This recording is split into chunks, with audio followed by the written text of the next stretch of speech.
Hey everybody, this is Luke Forster from NYSERDA. I'm on the Distributed Energy Resources team, which includes New York Sun. Thank you very much for dialing in today. As you're aware, we recently had a new order come out on the value stack last week. So the purpose of this call is to talk about the changes in the order and some of the content and how it may affect you and your businesses.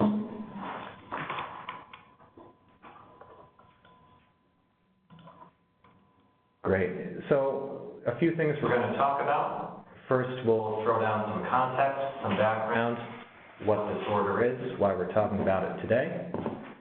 We'll take a few minutes and review some of the basics of the value stack and VDER. Then I'll really get to the main content, the main issue of the day, which is the changes of the new order. We'll do some side-by-side comparison of the old order and the new order. And we'll wrap it up with some closing thoughts, and then we'll have some Q&A at the end. So we're set to run from 2 until 3:30, and we'll have some Q&A at the end. Okay, and I've got a few colleagues here with me in the NYSERDA office. Let's try to reduce the background noise. I know the mic's picking up a lot, maybe not laying on the table if possible. Thank you. So, without further ado, I'm going to introduce David Sandbank. He's the director of NYSERDA's Distributed Energy Resources team. And David, I'm going to unmute your mic in a few seconds. And David will provide some background and really kick this off for us.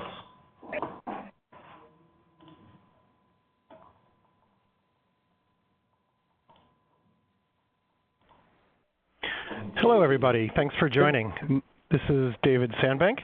As you know, Luke Forster is going to take us through the majority, probably all of this presentation, and answer questions at the end. I just wanted to kick it off with some thoughts. Number one, I'm super excited about the order that came out. I think it's a huge plus for solar and really puts New York in a position for other states to watch. A lot of this stems from Governor Cuomo's enormously aggressive deployment of renewable energy. 70% of the grid is going to be supplied by renewable energy by 2030 and 100% carbon-free grid by 2040. So when you have such aggressive goals, you have to deploy solar in a very responsible way with the right price signals that determines offers better compensation for where and when the grid needs it the most. I'm sure you're all very aware, being that this is stemming from the New York Sun program, that we've gone from a mandate from 3 gigawatts to 6 gigawatts. So that's really exciting, especially for the people on this call. So we're excited about that. And because we're expanding our renewable energy goals in New York State to be the most aggressive in the country right now, we've had to do it with the proper amount of planning. And as you know, over the past 2 years, DPS and the Commission, Public Service Commission, has examined how to improve value of distributed energy resources and how to compensate them the right way that provides bankability, certainty and simplicity, and all different types of solar projects. And that's really important to diversify our portfolios. So we started out with some white papers in July of 2018, and then another white paper combining those two in 2018. And now we've ended up with an order, which I think puts us in a very positive place to position us to get to that 6 gigawatt goal. So it wouldn't be possible to do staying with NEM. NEM is just not granular enough, and it wouldn't improve the grid, sending the right price signals and making it more efficient. So we're doing it in a responsible way. As you know, NEM is still available, though, for the smaller projects, residential rooftop and non-demand small commercial projects, and that's until at least January 1st, 2020. I just want to make clear that this new order does not apply at this time to PSEG Long Island. It has its own separate VDER policy. I'm assuming they might follow suit, but we should follow up on that at a different time. So again, I just want to really call out Department of Public Service and the Public Service Commission for getting us to a position today where we can present a PowerPoint that we're really proud of. Thank you, Luke. Thank you, David. And can someone just please do me a favor and confirm via the chat box in the webinar that you can hear the audio? I've had 1 or 2 people say they're having audio troubles. So if you can hear me, please just drop a yes. Thank you. Great. And we've got about 318 people on the call, so I got about 50 confirmations there. So thanks, everybody. All right, moving on. And David, thank you for that context and for putting this all in a nice frame.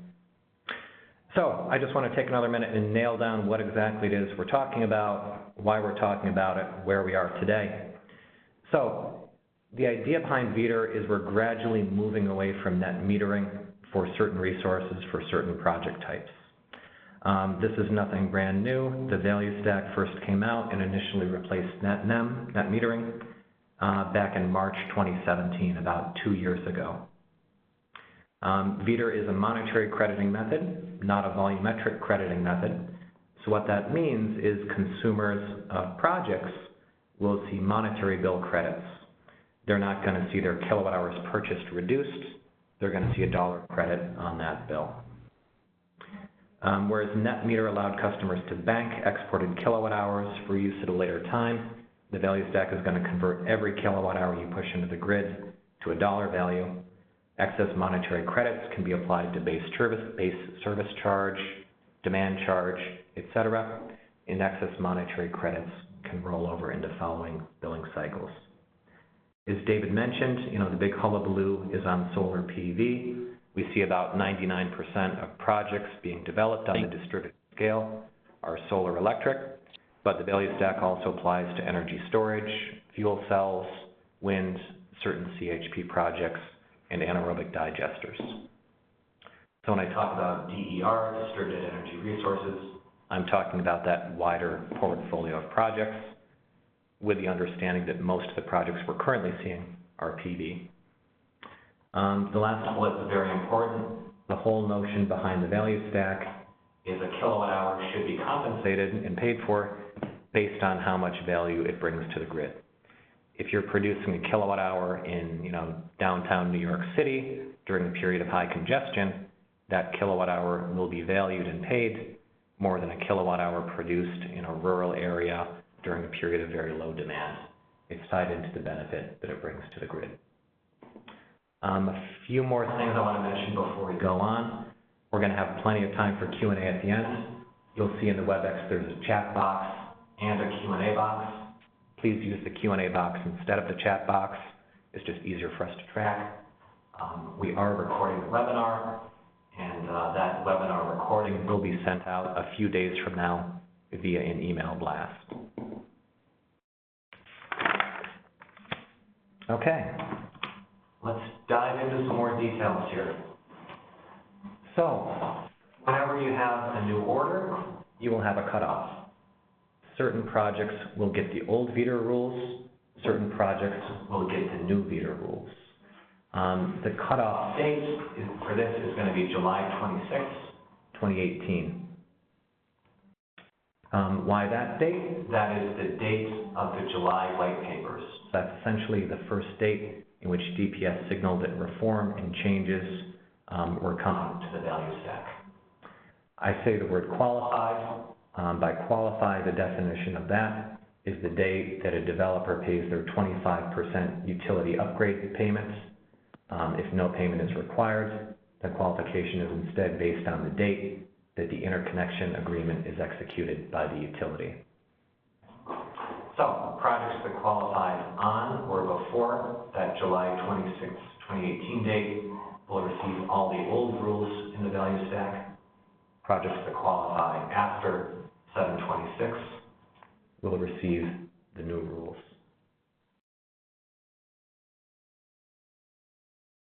Okay, and I'm going to try to focus on the audio a little bit more for some more consistency. One nice thing is that non-CDG projects that qualified before that date may permanently opt into the new rules, the new value stack. So if you had an on-site project or of remote metered projects, you may opt into the new rules.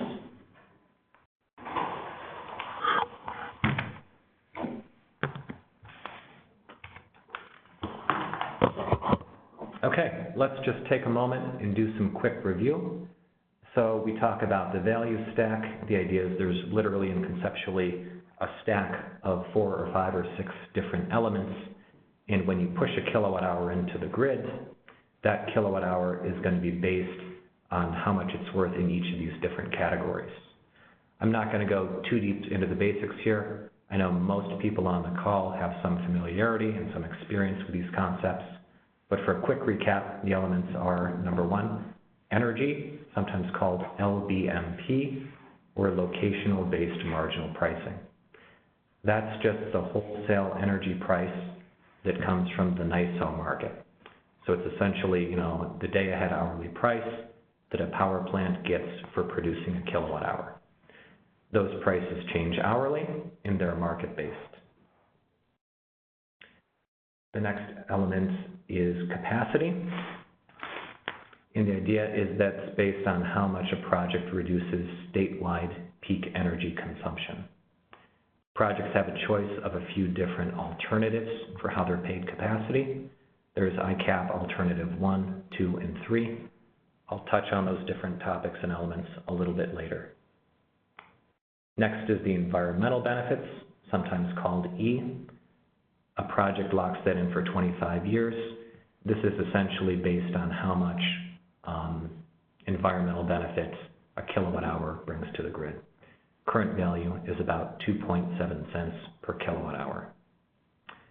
Next is something called demand reduction value, or DRV. This compensation is based on how much your project's output reduces the utility company's annual peak demand. There's LSRV, that's a locational adder. Certain projects will get it if they're on certain substations or feeders that have especially high value to the utility. Last up is the Market Transition Credit, or MTC, and that's paid out in place of DRV. That's available only for community distributed generation projects. But again, those are the value stack elements. And you'll see, if you take a look at one of the orange and yellow bars here, the individual elements stack up. So at the end of the day, there's a compensation structure per kilowatt hour that might be a little bit higher, might be a little bit lower than that retail rate. So again, the revenue for a project might be a little bit higher or lower than the retail rate that a site pays, based on exactly how much benefit that energy is bringing to the grid. So, enough background. Let's talk about the new order and some of the changes. So I'm just going to run through the individual stacks of the value stack elements one by one and talk about these. So the first is energy, LBMP. Nothing's changing at all. Projects are still going to receive that day-ahead hourly energy rate as determined by that NYSO wholesale market. Nice and simple. Next is capacity. I'm saying these are minor changes. Projects will still get their choice of ICAP alternative 1, 2, or 3. Let's run through those alternatives. So ICAP 1, a project is going to be paid a little bit based on each kilowatt hour that it produces throughout the year. All months, all hours of the day, will receive, a fraction of a cent or perhaps approximately 1 cent per kilowatt hour. Alternative 2 is a little bit more targeted. Projects will receive a higher per kilowatt hour value, but they will only receive that during kilowatt hours that are injected during the peak window. So, under the old order, the window was 2 to 7 p.m. for all days in June, July, and August. And if you do the math, that adds up to 460 hours per year. The new window, and you'll see I have the changes in purple text, so they pop out a little bit. The new window is very similar. It's non-holiday weekends. It's still 2 to 7 p.m., and it's June 24th through August 31st. Comes out to about 240 or 245 hours per year, depending on where that 4th of July holiday ends. So not a major change there, but the change was made because that shorter window lines up a little bit more tightly with New York State's peak usage window. So that's a tighter signal that DPS likes. Finally, we have an alternative number 3, and that's paid out. That's based on how many kilowatt hours your project puts onto the grid during the state's single peak demand hour of the year. No changes to alternative 3 in the new order. I know most developers are preferring alternative 1 or 2. Very few have been using alternative 3. It's worth noting that if you have a dispatchable technology like standalone storage, that must take alternative 3. Okay, there are some behind-the-scenes changes to the math on how the utilities are calculating ICAP 1 and 2 values. At the end of the day, the new values with the new methodology aren't going to be significantly higher or lower, so I'm not going to dive too deep into the details of this. They are explained in the VEDR order, and there's an Excel document that DPS uploaded alongside the order, a little workbook that explains some of this math. But the idea is that utilities are now going to use the actual NYISO monthly spot prices. They're going to adjust them for losses and use that for the ICAP Alt 1 and Alt 2 rates. They're not going to use what they've been doing, which is using a surrogate capacity value from the tariff. So the result of this is that you're going to see more consistency in the values between regionally similar utilities. For instance, moving forwards, I would expect National Grid, RG&E, and NYSEG Upstate to have almost exactly the same ICAP value as each other. Similarly, Central Hudson and Orange and Rockland should have, the same ICAP value moving forwards. Next up, we have that environmental value, E. No changes at all. It's a value per kilowatt hour. Developers are going to lock into that for 25 years. Currently 2.7 cents per kilowatt hour. And as I said, no changes, nice and simple. Okay, so this is where we get to the real big changes. We're going to talk about DRV and then the offering for community solar. These are the major changes. So, as you're probably aware, in the past, under the old VEDR rules, a system was paid their demand reduction value based on the energy they put into the grid during the 10 peak hours of a utility's service territory's year. This was not a very popular option, and the reason for that is nobody knew what those peak hours would be ahead of time.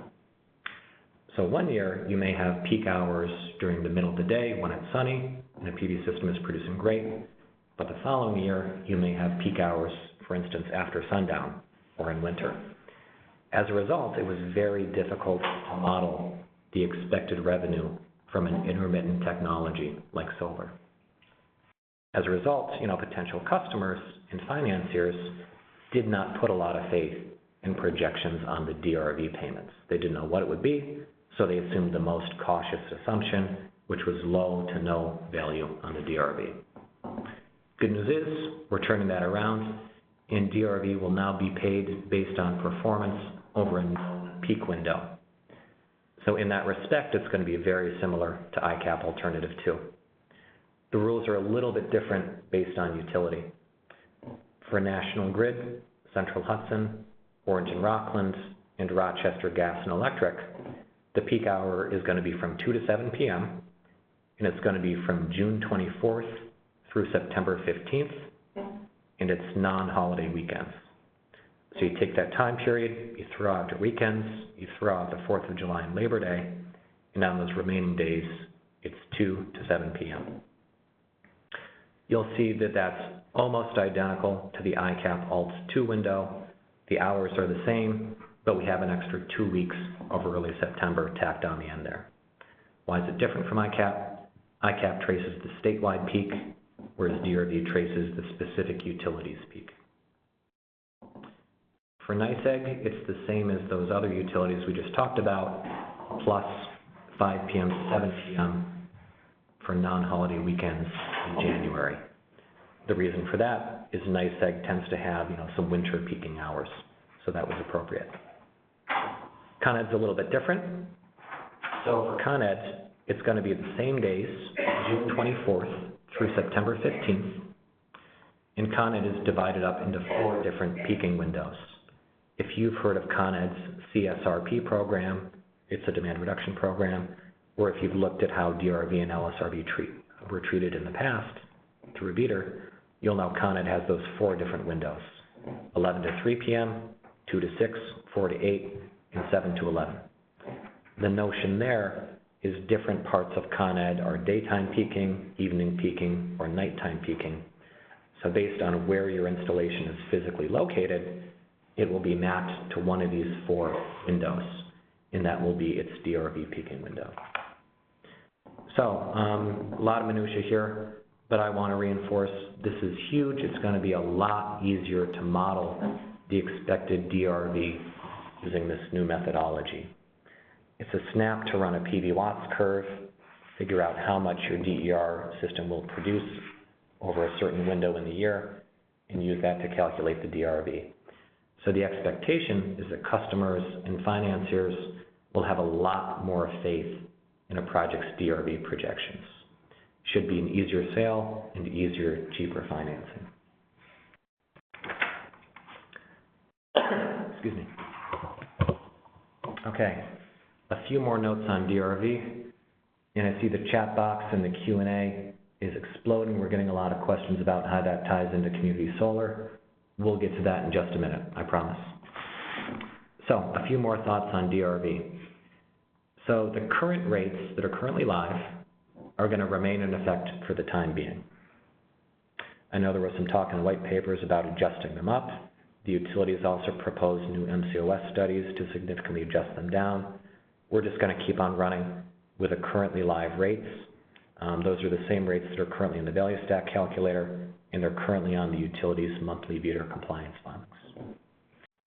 In the past, projects locked into a DRV rate for 3 years, which was difficult because you didn't know what your rate would be on year 4. Could be a lot lower, could be higher. It was an unknown and undermined investor confidence.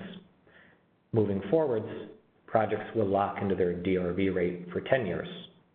No escalator, no de-escalator, just your dollar per kilowatt hour rate will be locked in.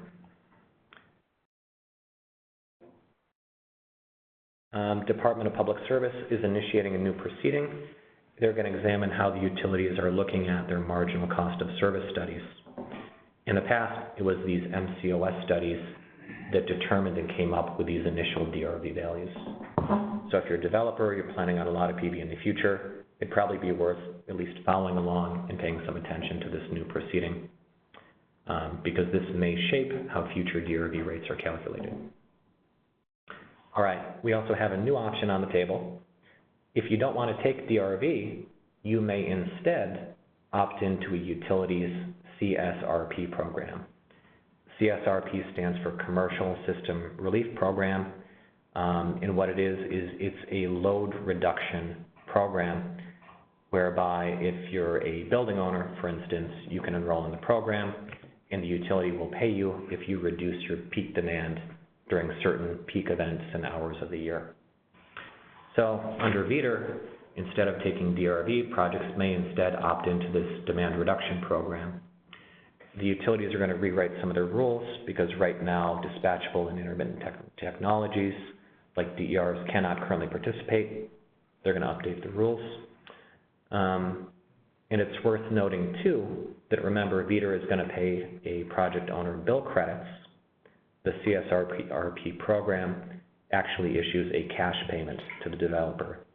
So if you're interested in shaking up your cash flow or seeing how that affects your pro forma, I'd encourage you to look into that and model it out. Next up, we have LSRV, which is the locational adder under VDER. There was some talk in the white papers of removing it and getting rid of it entirely, but it will be continued to be offered. There was a consensus that it was nice having a price signal that encouraged DER development at certain locations, as defined by the utilities, so we're going to keep that live. There's no change to the current existing LSRV rates or locations. I want to also mention that you can find the current LSRV capacities, how many megawatts on what substation. They're on the utilities monthly VDER compliance filings, which we have linked to on the NYSERDA VDER webpage, and you can also find that on the utilities hosting capacity maps. I believe PSEG Long Island does not have that information on their map, but I believe each of the other utilities does. LSRV used to be paid, similar to DRV, on how well a system performed over each of the utilities' peak 10 demand hours of the year. Same problem as DRV, no one knew what those hours would be ahead of time. It was very difficult to reliably model that and get investor confidence that that cash flow would be real. But we have a new method, excuse me. Similar to the CSRP program, each utility is going to have call events. They're going to have at least 10 per year, and they'll basically reach out to you and say, hey, tomorrow, 21 hours from now, we will have this event. It will happen during your DRV window, so you know about what time of day it would be, you know what months it will be in, and the calls will last 1 to 4 hours. The idea is it'll be much more predictable. You'll know about when these calls will occur. Compensation will be based on how many kilowatts your system outputs during that call window. If it's a multi-hour call, you'll be paid on how well you produce during the weakest hour of that call. So for instance, if it's a 1 p.m. to 4 p.m. call window and you produce 5 kilowatts at 1 p.m., 5 kilowatts at 2 p.m., and 3 kilowatts in the 3 p.m. hour, they would pay you for 3 kilowatts.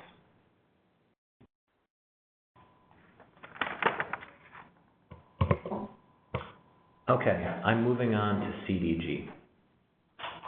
There are some big changes happening here, and the changes are a little bit different by utility company. First, I'm going to talk about the MTC. As most of you are aware, the MTC is a market transition credit. It's essentially an adder or a subsidy that's paid to community distributed generation projects. The MTC is paid on the portion of your CDG project that goes to mass market customers. And by mass market, I mean residential or very small commercial customers that don't have demand charges. So if you had a community solar project and 100% of the power went to residential mass market customers, the whole project would get the MTC as part of the value stack, and it would not get the DRV, demand reduction payment, at all. If you had a project that was 60% mass market customers and 40% large demand off-takers, 60% of your kilowatt hours would get the MTC, and 40% would get the DRV payment. That's the way it was. The MTC existed through a series of declining block step-downs called tranches, and when a certain amount of megawatts were submitted to each utility company, the tranche would step down to the new, lower MTC rate. So we're getting away from that. Effective immediately, the currently open MTC tranches are closed. Projects that already qualified for an MTC and got into a tranche by July 26, 2018, will get the MTC that they qualified for. In other words, if you already struck a deal, you qualified for that MTC before the first white paper came out, you're just going to keep on getting the deal that you locked into. If you qualified and made that 25% utility upgrade payment after that July 26th white paper, you'll get the new rule. The new rule is there will be something called a community credit as well as DRV. So the MTC is being replaced by this community credit. The community credit is going to function a lot like the MTC. It's paid out per kilowatt hour, and it's going to be paid out on the entire production and grid injection of a community DG project, regardless of your off-taker makeup. And projects are going to get both the community credit and also the DRV. So I know that was a mouthful, but let's just say we have a sample project. It's 80% mass market off-takers, and 20% of the power is going to a single large demand off-taker. 100% of the project is getting the community credit. Additionally, 100% of the project is getting the DRV value. So for all CDG projects, you get the full community credit and the full DRV. One nice implication of that is if you have a master metered building, the tenants were not eligible for the MTC in the past. But with a new community credit model, it doesn't matter what your off-taker mix is. So you can have a master metered apartment building, and the community credit will still be paid on all of the kilowatt hours. You can essentially bring in those master metered tenants.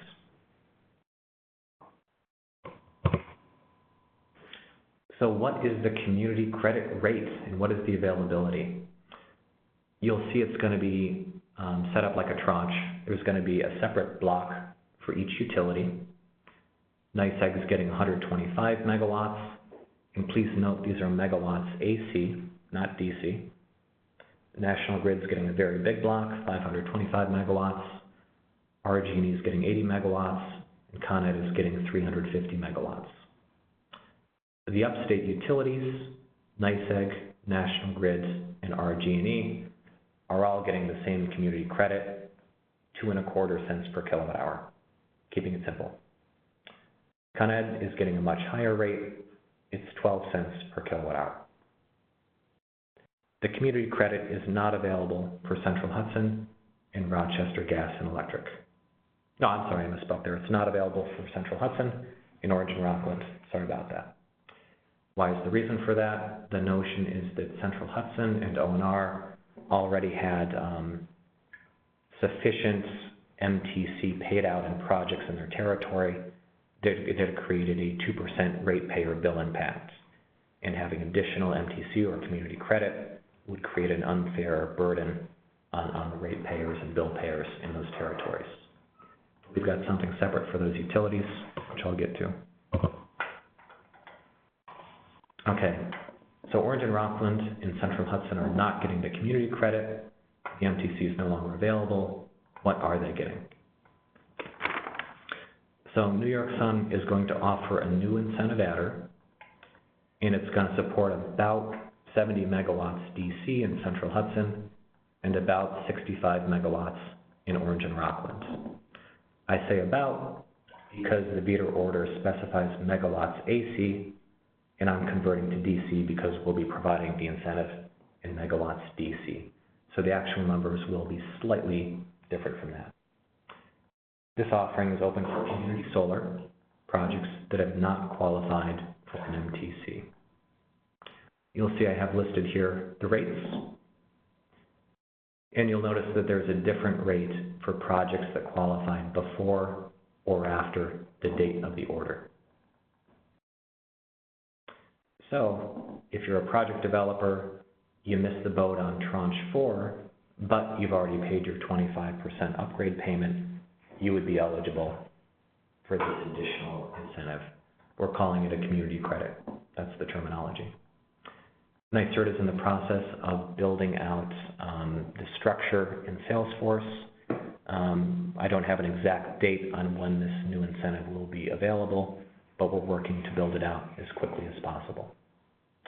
And just to clarify, yes, projects may receive both the base New York Sun incentive, currently 20 cents a watt, and the community adder, and it's going to be open for both the non-residential and the larger commercial industrial programs. We'll send out further details once we have those available. Okay. This is nice. So projects that qualify before January 1st, 2020 will be eligible for Phase 1 net metering, provided that they're on-site projects, they're under 750 kilowatts AC, and their size not to exceed 110%. It's 110%, not 100%, of the host's annual electric consumption. So if you're developing small-scale solar, you're building it on someone's rooftop, you're essentially going to get a choice between value stack or net metering for 20 years. Such projects may choose the value stack. It's up to you to do the math and decide which you prefer. Additionally, if you've built a project in the past 2 years that meets these criteria, you may now choose to opt into phase 1 net metering if you prefer that over the value stack. So good news for small commercial developers, if you like that. That's basically it for the major changes. I do encourage you to read through the entire order. The entire document's about 80 pages, but most of that is recap and comments, so the actual content's actually very manageable. I encourage you to read through that. This is the question I've gotten about 20 times, no exaggeration, over the past 4 days. When is NYSERDA updating the value stack calculator? We're currently in the process. I think we can have it live by the end of the month. There are a lot of changes to roll in, and in addition to these new VEDA order changes, we're also making some other positive changes. We're bringing in some 2018 historic data, so we expect getting that rolled out by the end of the month. At very worst, the first week of May. We will send out an email announcement once that new calculator is available. So one thing we talked about a little bit is that certain older projects that qualified by a certain date will get the old value stack. Certain projects will get the new value stack. What we're going to do is we're going to post the old calculator and the new calculator online side by side, and you'll be able to use whichever one is applicable based on the set of rules that you qualify for. So, just a few final thoughts from me. DPS has implemented what is, in my opinion, some very positive changes to make project revenue more transparent, more predictable, more financeable. I think there's a lot of good that's going to cause a lot of strong development over the next few years. In particular, DRV is much more predictable. You've got that fixed window of hours, and you've got a 10-year lock-in on rates. That should work especially well for trackers and other systems that produce a lot during the evening hours. So if you can maximize that 2 p.m. to 7 p.m., you can really get a strong cash flow on that. CDG is really designed to work well with anchor tenants now. I know a lot of developers have had trouble fully loading up a 5 megawatt solar project purely with residential off-takers. By bringing in one or more large anchor tenants to take 40% of that output, you're not going to get penalized. You'll still get the full community credit and the full DRV on the entire project. That should result in easier financing, cheaper customer acquisition, and a slower rate in which customers are being taken up across the state. I think it'll do something to delay market saturation. Remember that ICAP Alternative 2 in DRV windows now line up very, very closely, if not perfectly. So if you have a PV plus storage project, or any other sort of storage project for that matter, you can discharge in that 2 p.m. to 7 p.m. window and simultaneously maximize both ICAP Alt 2 and DRV. Finally, we have an additional surprise for everyone. New York Sun is going to add another 150 megawatts to the upstate C&I megawatt block. That's currently at 20 cents a watt, and we're going from 200 megawatts to the block will now be 350 megawatts DC. We'll be sending an announcement out about that, I believe early next week, and you'll see the changes go live on the dashboard. In that same announcement, I'll send out a copy of the recording of this webinar and a link to the VEDA website, which will include these slides and some additional information and resources. So please check your inbox. We'll have some good stuff coming your way. That's it for the presentation. If you'd like to stick around, I see we have at least 71 questions that came in. I'll go through and try to get to as many of those as possible. Thank you for your patience. I'm going to read the first couple, and we'll start knocking these down.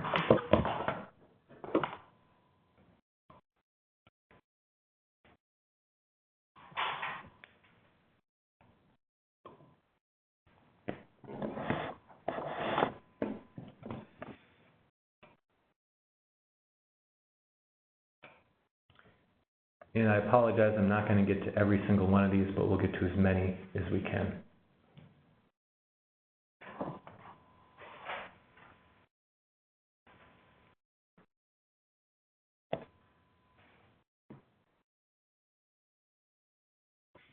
And I see some of you had trouble with sound quality. I apologize for that.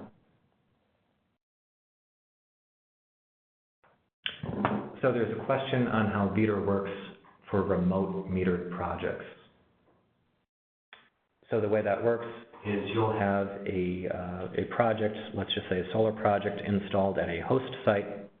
There may or may not be a load at that host site, and you'll have one or more satellite off-takers. So you're going to produce power at the host site. That'll be converted to monetary credits through the value stack. Those monetary credits will be applied to the host site's bill. If that bill is reduced down to $0, any excess monetary credits will be credited to the satellite accounts you have.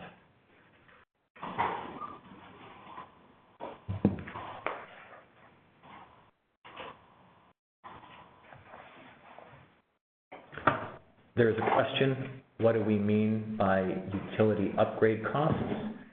This is the cost that's specified in the Caesar study. It's generally physical work and upgrades that the utility company does before the project is approved for interconnection. There's a question, can you receive the E-value and the MTC or community credit? Yes, you could take the E and the MTC both in the past, and you can certainly take E, the environmental benefit, and the community credit moving forwards. Question, does this apply to residential projects? No, residential and non-demand commercial are still getting net metering. That deal is going to be on the table until at least January 1st, 2020.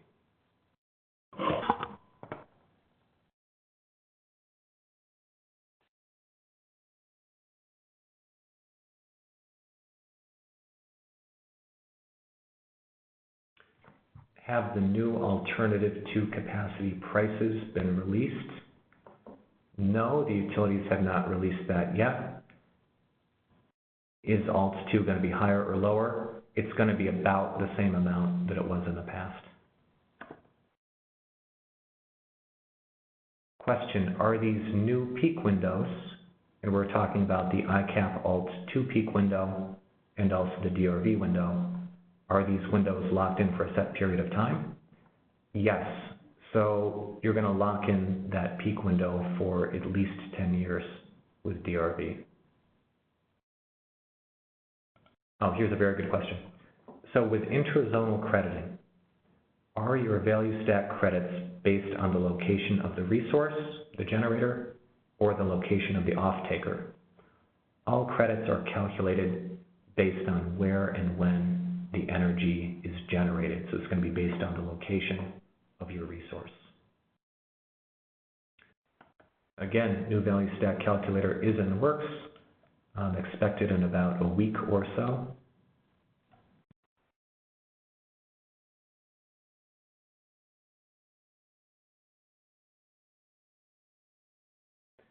Question, if a project qualified after July 26th, the date of the white paper, but before the new order was approved, will it receive the MTC or the community credit? It will receive the community credit and the community credit plus DRV.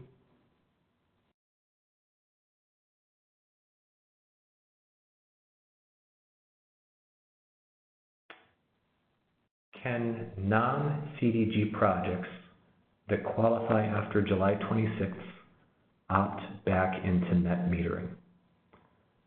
Only if they're on-site projects serving a host load and under 750 kilowatts AC. For DRV, will the utility's peak window be locked in for 10 years? Yes.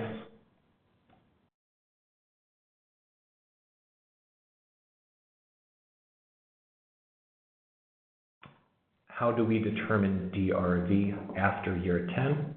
That's unknown. Safe bet will be that the rate will be different after 10 years. When are you locked into your DRV rate and window? That is when you pay the 25% interconnection upgrade.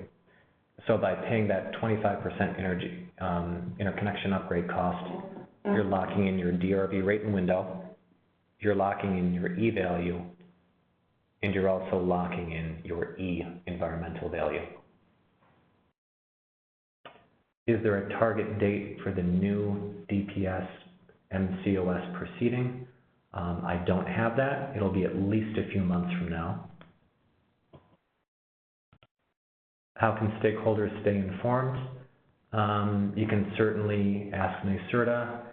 You can stay in communication with your industry trade groups like SIA or NYSEA. You can also take a look at the DPS VDER website.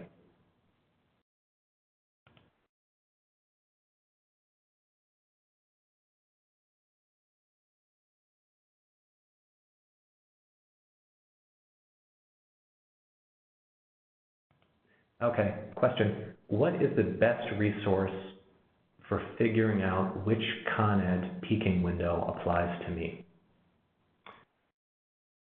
So that's per the CSRP program. So you can certainly do an internet search for Con Ed CSRP 2019 to pull that image up. I've done that. We will have a link to that in the VDER calculator. I believe we have the 2018 map currently linked in the value stack calculator.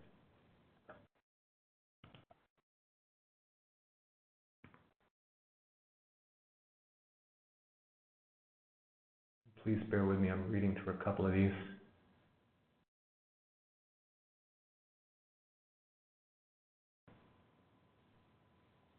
Okay, so the question is this.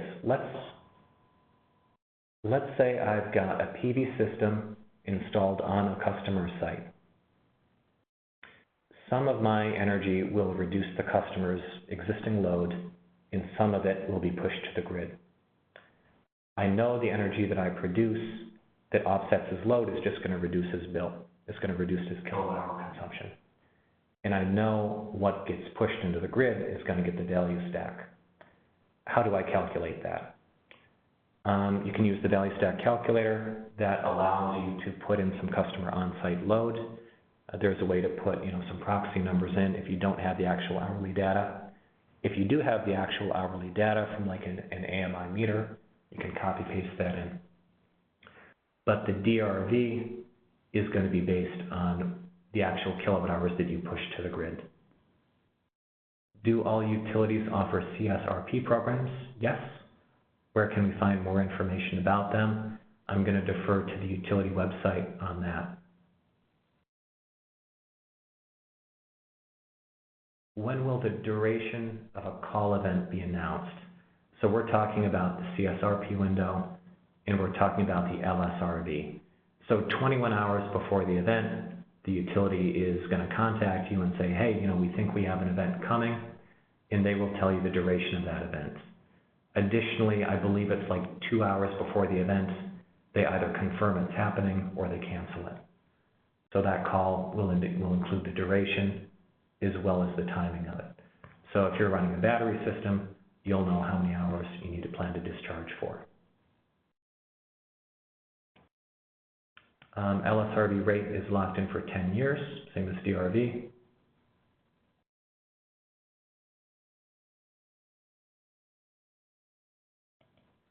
There is no penalty for missing an LSRV call. That is correct.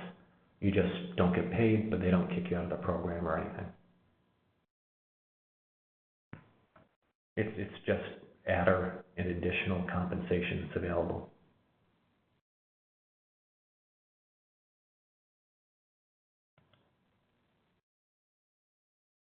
Yeah, so for Con Ed, they're moving from MTC to community credit.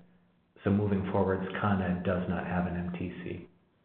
Con Ed's actually getting a really good deal because their existing MTC was 11 cents a kilowatt hour, and the new community credit is 12 cents a kilowatt hour, so that's a step up, and then you get DRV on top of that. So it's a good day for CDG and Con Ed.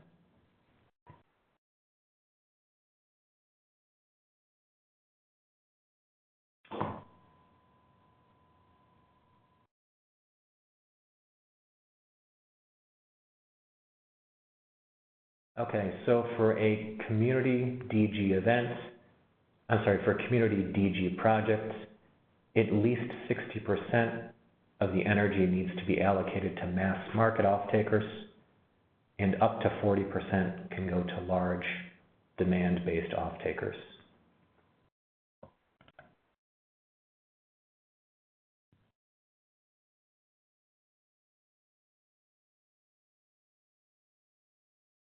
Okay, so for projects in Orange and Rockland, Central Hudson, that qualified, that made their 25% interconnection deposit, but didn't get in tranche 4, will these projects be eligible to get the new community adder? Yes, this is exactly the type of project that it's designed for. How will these projects know that they'll get this upfront incentive? I'd say, just take a look at that utility receipt that says when you paid your 25%. That'll be your ticket for eligibility for this additional adder. NYSERD has been talking a little bit with utilities. We have a pretty good sense of how many megawatts and how many projects made that payment in that date.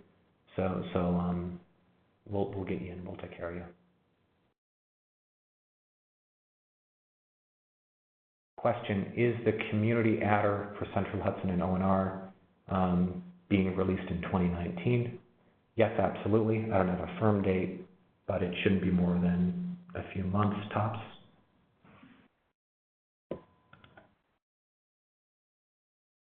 I'm getting a lot of questions that are very specific about how master metered projects will be treated by the utilities. I'm not prepared to go into great detail on this, but it's something we should certainly get guidance from on DPS.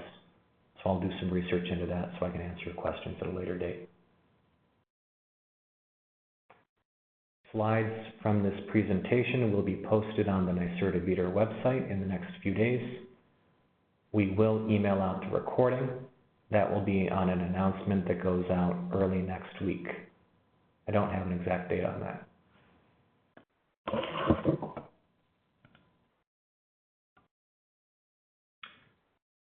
For the new Central Hudson O&R community adder, will that be paid out on projects regardless of your off-taker mix? Yes. The whole idea is we don't really care anymore whether it's 100% mass market or a 60-40 split.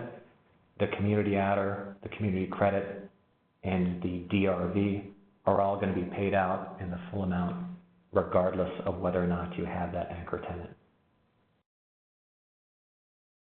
Will the value stack calculator address grandfathered systems? Yep, we're going to have the old version of the calculator and the new version of the calculator, and you're just going to download the one that's applicable to your project. We'll have some guidance posted on how to know which one to choose. Are the DRV rates subject to inflation? No, I believe they're not. So if you lock in for $61, it's $61.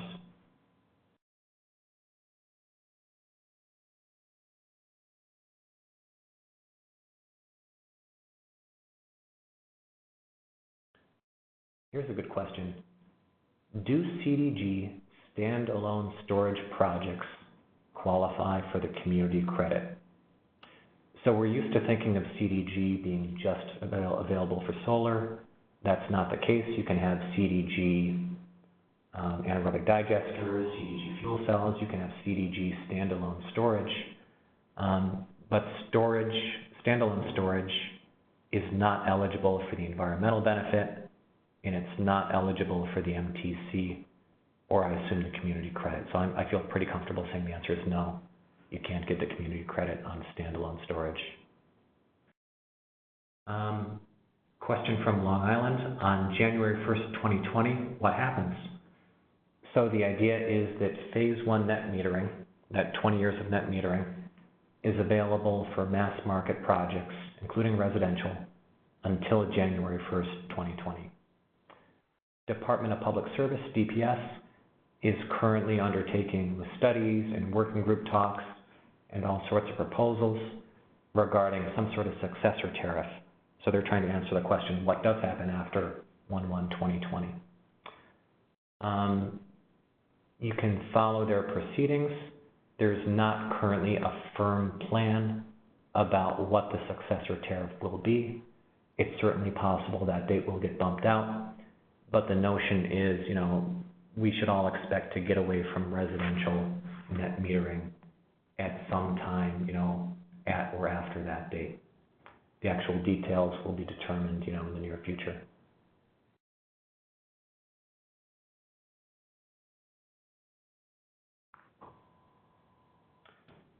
So I've got a question. We're adding 150 megawatts to the upstate C&I New York Sun megawatt block. That will just be added on to the existing block 13 at the same rate. It will not be a new block number 14.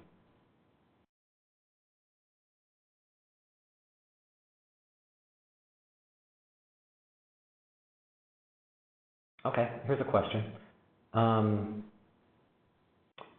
Matteo, regarding your question, please remember that a community DG project needs to have at least 60% of its power going to small mass market off-takers. You can't have a CDG project with just 10 large commercial demand-based off-takers. You can do remote metered projects, but it's not community solar or CDG unless you have that 60% mass market.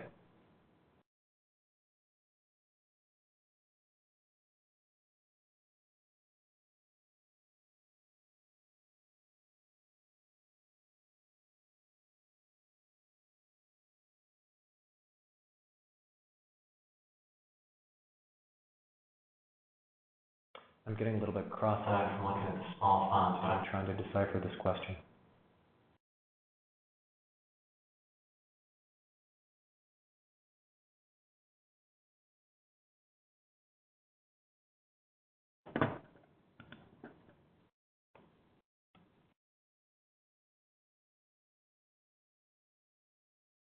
Yeah, Jonathan Tracy, if you're looking for the kind of DRV windows, they're going to be the same as the CSRP windows. So if looking up the map for that, I would just do a Google search for Con Ed CSRP windows in the most recent year. They move around a little bit year to year, so you want to make sure you're looking at the most recent map.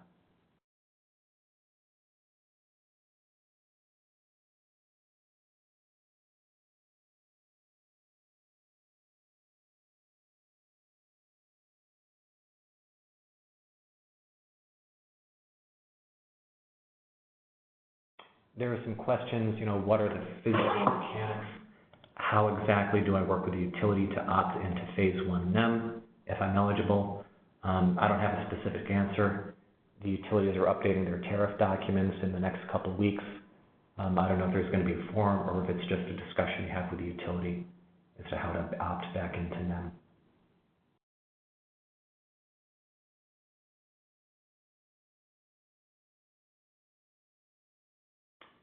Do all value stack storage projects need to have an on-site load? No, you can have kind of an in front of the meter standalone storage project that can be paired with a renewable, but you don't necessarily need to install it behind a customer's load.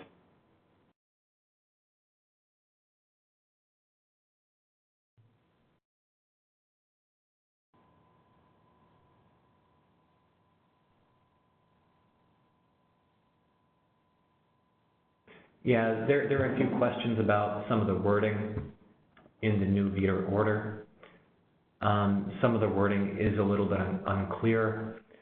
Like there are times when they're recapping previous orders and recapping the white paper suggestions, and there's some confusion between present tense and past tense, so you may need to read some of those sections through 2 or 3 times.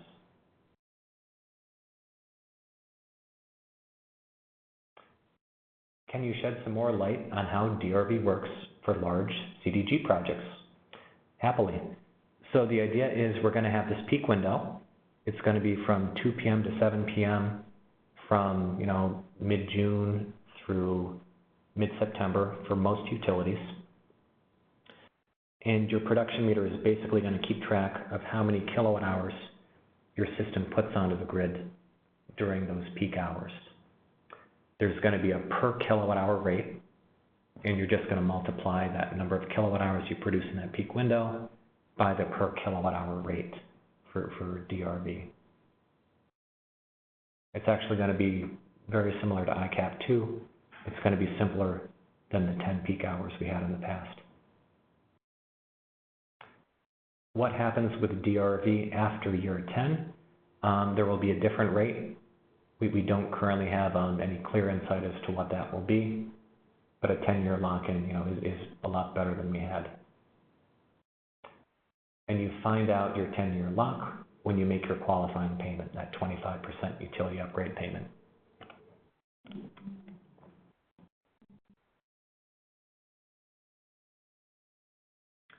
Will remote metered projects receive the community credit?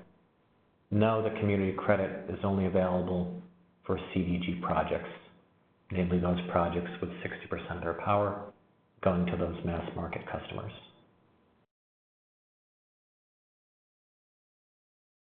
And the community credit is paid in cents per kilowatt hour. Yep, same as the MTC.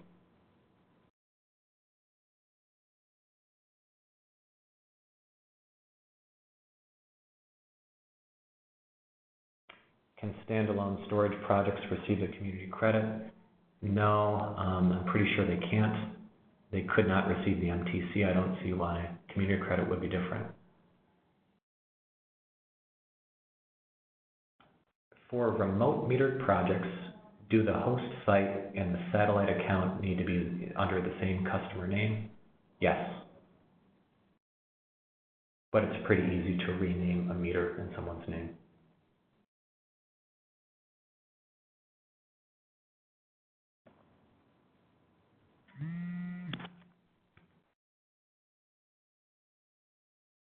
And I just received confirmation that standalone storage cannot receive the community credit.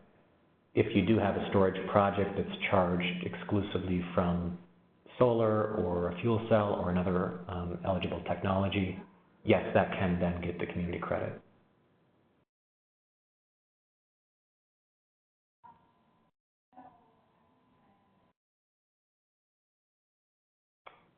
Some details, how can I get some real nitty-gritty detail on ICAP Alternative 2? I'd encourage you to carefully read through, the couple pages in the order that talk about that. You can look at the previous orders. We're going to post the old, the implementation, and the new order, all on the new NYSERDA Meter website, one after the other. You may need to do a little bit of your own research if you really want to get into the weeds. Will residential projects be moved to value stack compensation after 2020? We don't know for sure. It's one possibility. It could be a time of day use. It could be something different. I'm going to keep a close eye on the DPS proceeding, and we will see. Which ICAP option is better, Alternative 1 or Alternative 2? It depends what you mean by better. For Alternative 1, you're going to get paid a little bit for each kilowatt hour produced throughout the year. For Alternative 2, you're going to get paid a lot more in the summer months and nothing at all in the non-summer months. For like a stationary PV system, at the end of the day, I think it's going to be about the same total number of dollars. So if you want a smoother cash flow throughout the year, Alternative 1 might be the better bet. However, if you have some way of maximizing your output during the Alternative 2 peak hours, maybe you have single axis trackers, maybe you have a battery bank, maybe you have a southwest facing array. In that case, Alternative 2 might be a much better deal.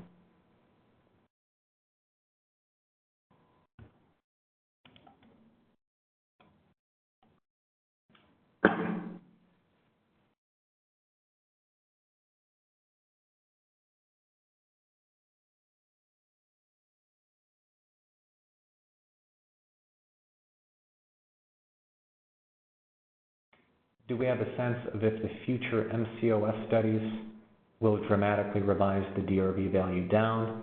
That's totally unknown. It sounds like they're going to take a look at the full methodology. It's certainly possible that DRV won't even be tied to the MCOS studies in the future.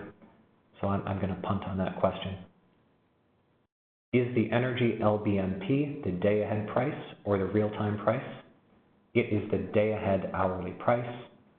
And I'll tell you, if you take a look at the NISO data, download that, it's going to be a little bit different from what we have in the value stack calculator. Two reasons for that. Under VETR, a line loss factor is applied, so like values will be off by 5%. And in the calculator, we also did some slight shifting of a few days to line up weekends to weekends, weekdays to weekdays across a few years.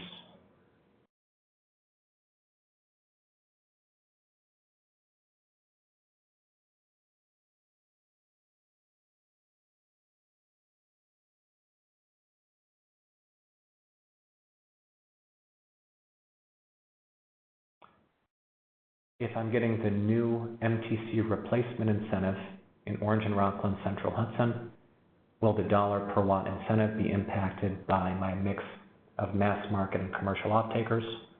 No. If it's 25 cents a watt, we'll just pay you 25 cents a watt, regardless of how your community solar customer mix is set up. Is there a maximum swing in DRV after 10 years? Could it effectively drop down to zero? Yes, theoretically.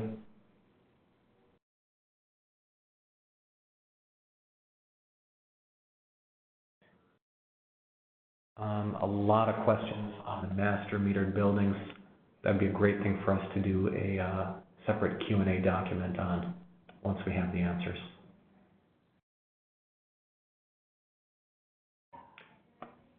If a project is in an LSRV zone, can it get LSRV, DRV, and community credit?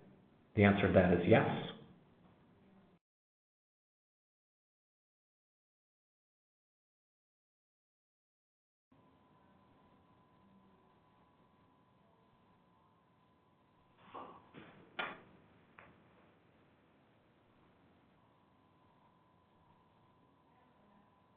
There's a question, someone's pointing out that NYSEG has DRV peak hours in the summer, and they also have a number of peak hours in January. Yes, so the dollars per kilowatt hour per year are effectively looking at all of those hours, including the January hours. So it's very possible that your resource will have lower production in January, and that will be factored in to your total annual payments.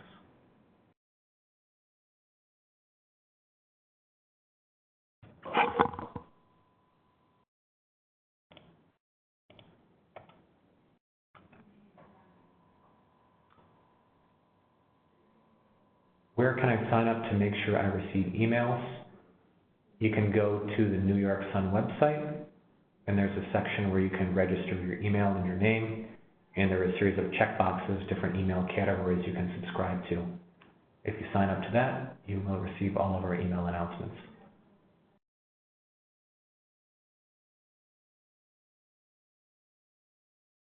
When will we know if we qualify for the new Central Hudson Community Adder? That's going to be based purely on the day that you qualify for that 25% utility upgrade payment.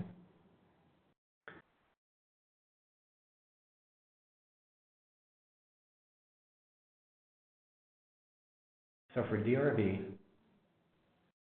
the rate will be fixed for 10 years. So your X dollars per kilowatt per year will be fixed for 10 years. Additionally, the window is fixed for 10 years. So the only moving piece then is how much your system actually produces. When will the slides for this webinar be available? In the next few days on the NYSERDA VDER website. And additionally, we're sending out an email announcements.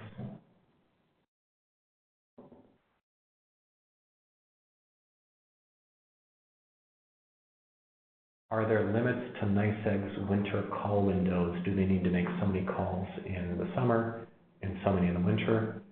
This has to do with LSRV. No, I'm not aware of any requirement that they need to have so many summer or winter calls.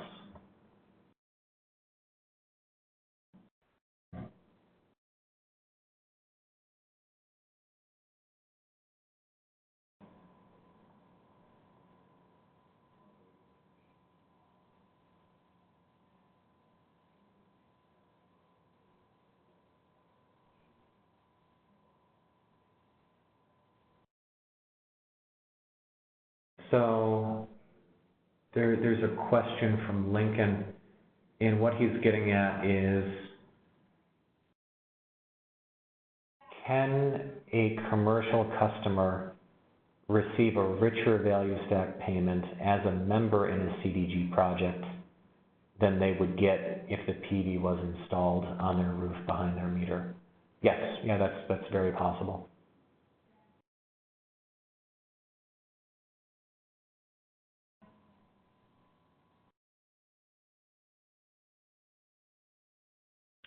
A few questions on why DPS preferred this over that. I certainly can't put words in their mouth.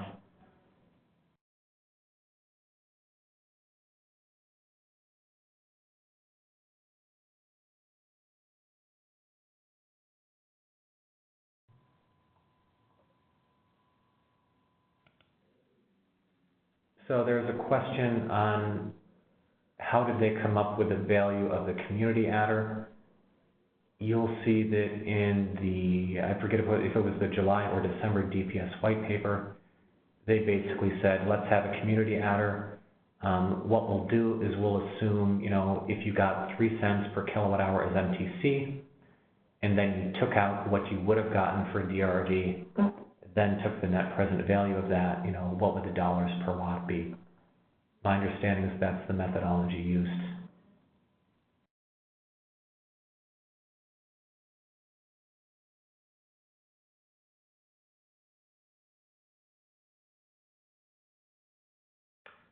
How likely is it there will be an additional block 14 after block 13 for the New York 7 megawatt block? I can't really comment on that, but be aware that the governor said we're going from a 3 gigawatt goal to a 6 gigawatt goal. So I think it's safe to say we're all in this for the long haul together. But I certainly can't provide, a date or an incentive amount for that.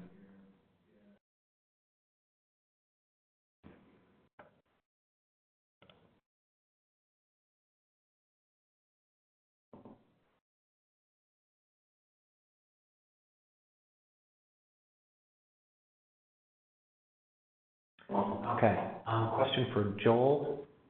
So under the old value stack rules, if you had a community solar project, your mass market off-takers did not get DRV, they got MTC instead. Under the new rules, your mass market off-takers, as well as any other off-takers you have, will get both community credit and DRV. So that's changed.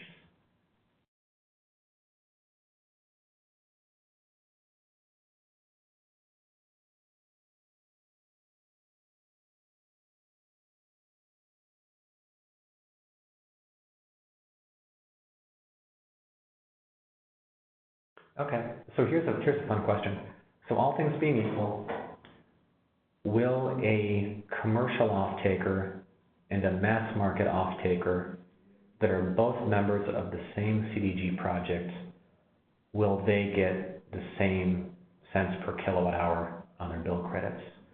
Yes, all things being equal, assuming you have the same PPA deal for them, they would get the same rate.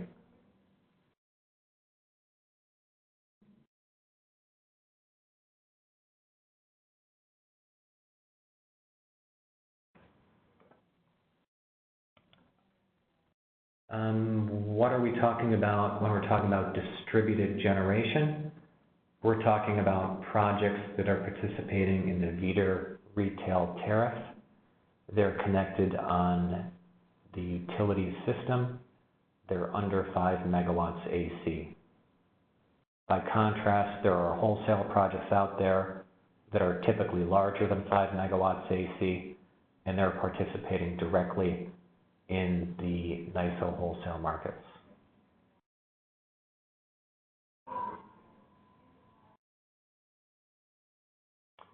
Um, question from Rob.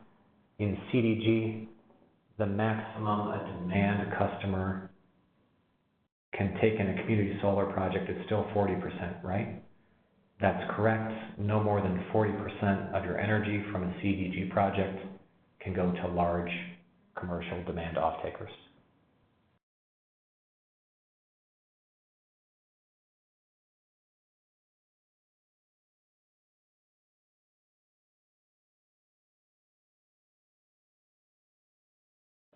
If someone already has solar on their roof, can they still be an off-taker in a CDG project? No, unfortunately not.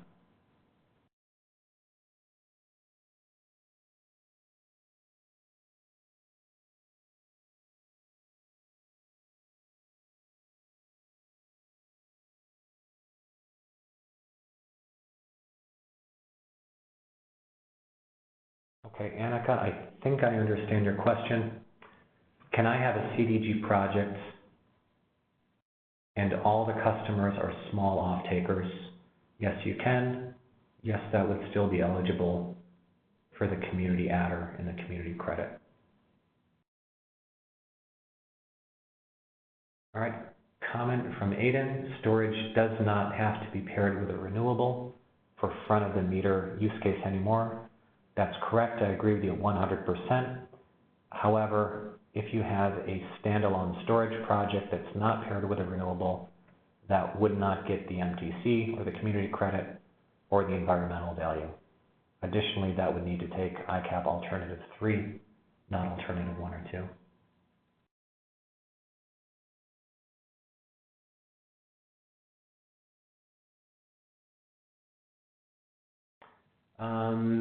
There are some questions about how the CSRP map from Con Ed has a low level of detail and granularity.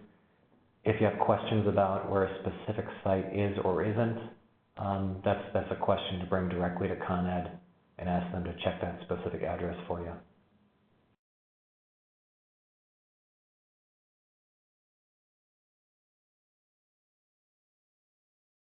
All right, the comment is, it seems like Con Ed community credit plus DRV is a better deal than the prior MTC. Can CDG projects already commissioned from tranche 0 or 1 opt into the new deal? It depends on that qualifying date.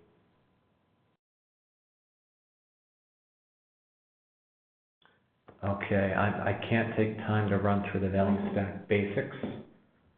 I'd be happy to connect with you at a later time about that.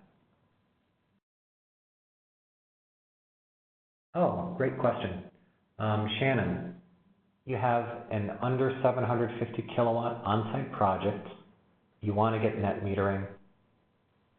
That needs to qualify by 1/1/2020, but it does not need to be operational and interconnected by 1/1/2020. So I think as long as you get that executed utility interconnect agreement and or pay that 25% payment, you're good.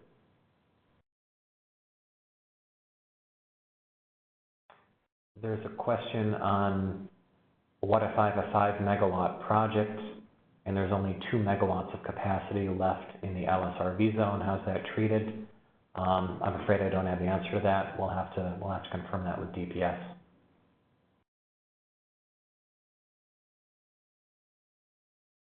Yeah, okay, so someone's pointing out, if I've got ICAP alternative 2 or I've got DRV, I'm going to get more credits in the summer months and lower credits in my other months. Is there a mechanism to smooth that cash flow out? I'm not aware of anything, unfortunately. However, please remember the credits will roll over from month to month. So if you have an excess of credits on a customer's bill in the summer, that will roll over. All right, third time's the charm. If a potential anchor has solar on their roof already, can they participate in a CDG project? No, unfortunately not. They cannot.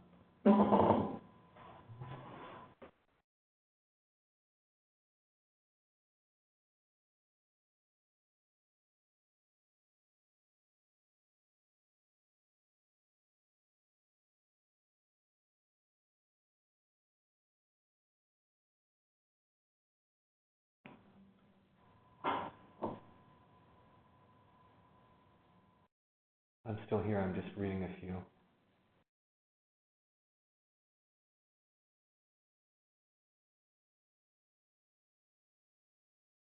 How do I apply for the NYSERDA community adder payment? We'll have some specific guidance on that. If it's a new project application you're putting into us, there will be a checkbox that you check off. For existing projects that are already in, we'll work with you. We're still nailing down the process to do that.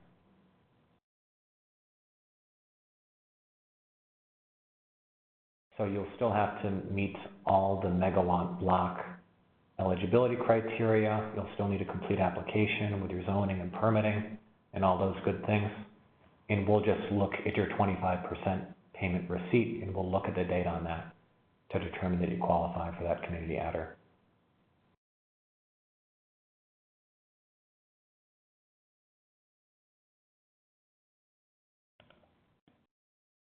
Okay, Nick, I know you really want to go through the whole value stack again. Perhaps we can do that at a later date.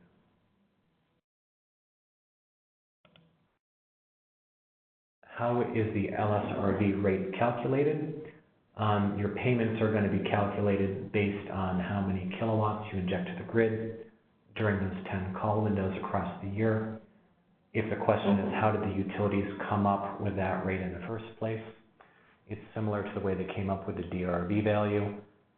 They basically looked and said, for these high demand peak areas where we have high demand, what would be the cost of the upgrades we need to make in order to support more load? And they basically boiled that down and looked at it the other way and said, if solar or someone reduces our demand by X kilowatts, how much money does that save us? That's, in a nutshell, how they came up with $1 per kilowatt values.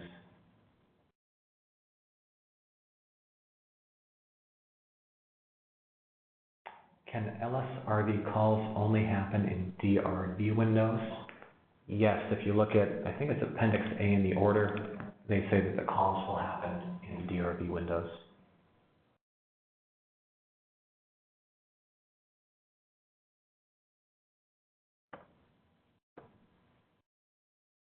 Okay, so what happens if I have a community solar subscriber and they get a larger bill credit than they can use in a month?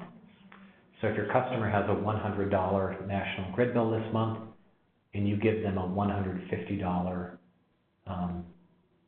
value stack credit on their bill, it'll bring their bill down to $0, and additionally $50 of that credit will roll over into the next month.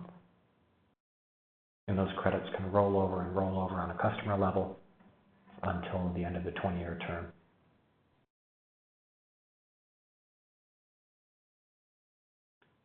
The LSRB rate is already published. They're not setting different rates with their call windows.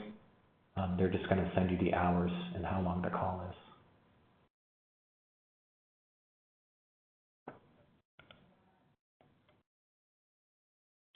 Can I have large, multiple demand-based off-takers in my CDG project? Yes.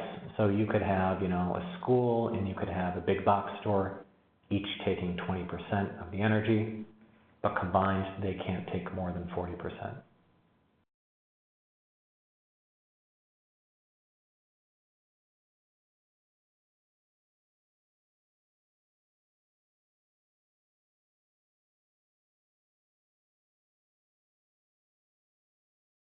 And I'm not going to hit every question because we're about out of time. I'll try to knock out one or two more.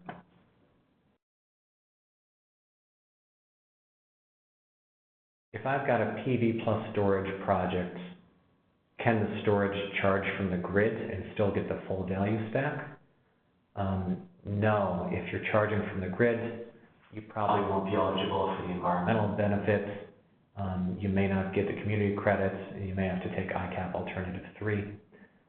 James, I know about 2 or 3 months ago, the utilities updated their tariffs and listed the exact criteria under which storage could get the full value stack.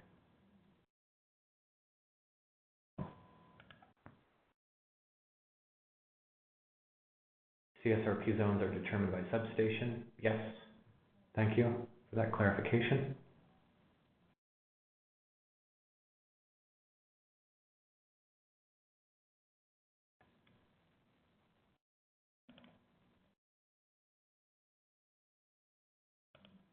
Please confirm that interzonal crediting is still on the books. Yes, it's still interzonal. What we mean by that is you can build a community DG project in Buffalo, in ISO Zone A, and recruit customers in Zone F in Albany. The host site and all customers need to be in the same utility service company, but they can be in different zones of the state.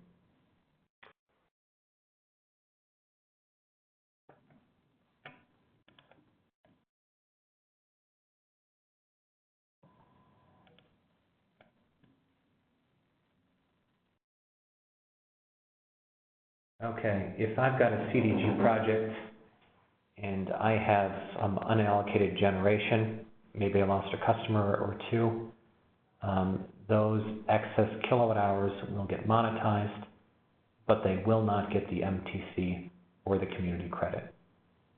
I can bank those credits for up to 2 years.